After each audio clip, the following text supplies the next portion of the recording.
15 oktyabr Xalqaro qishloq ayollari kuni. Bu sana qishloq ayollarining oila, jamiyat va uning taraqqiyotida tutgan beqiyos o'rnini e'tirof etish, ularning mehnati va jasoratini qadrlash ramzidir.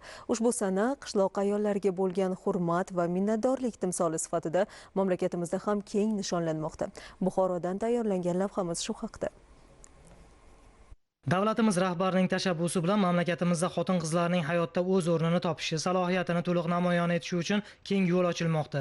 Ayni paytda mamlakatimizda 9 millionga yaqin xotin-qizlar qishloq hududlaridagi mahallalarda istiqomat qiladi. Xususan 2 milliondan ortiq aholiga ega Buxoro viloyatida ham qariyb 50% dan ortiq qismi ayollar hissasiga to'g'ri kelib, ularning katta qismi bugun jamiyat taraqqiyoti yo'lida munosib mehnat qilib kelmoqda. Buxoro shahridagi kasbiy ko'nikmalar markazida xuddi shu jabhada faol bo'lgan buxorolik opa-singillarimiz mehnati alohida e'tirof etildi.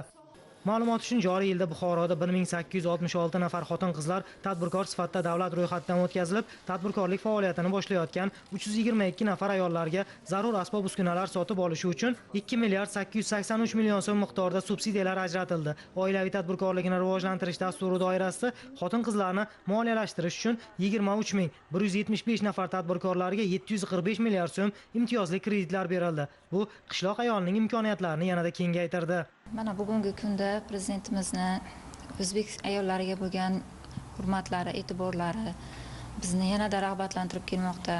Mana bugungi kunda o'zbek ayoli fermer, o'zbek ayoli chorvador, har bir jabhada ayollarning o'z o'rni bor. Bugungi bayram bizga yanada ko'tarinki kayfiyat bag'ishladi.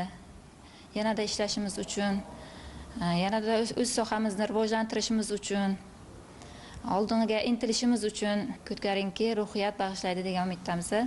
Muxtasar aytganda, yurtimizda inson qadri uchun tamoyiliga asosan fuqarolar uchun munosib turmush sharoitini yaratishga qaratilgan keng qamrovli islohotlar jarayonida Xalqaro qishloq ayollari kunining nishonlanishi mamlakatimizning barcha qishloqlarida istiqomat qilayotgan xotin-qizlarga ehtirom ko'rsatishning yana bir yorqin ifodasi bo'lmoqda.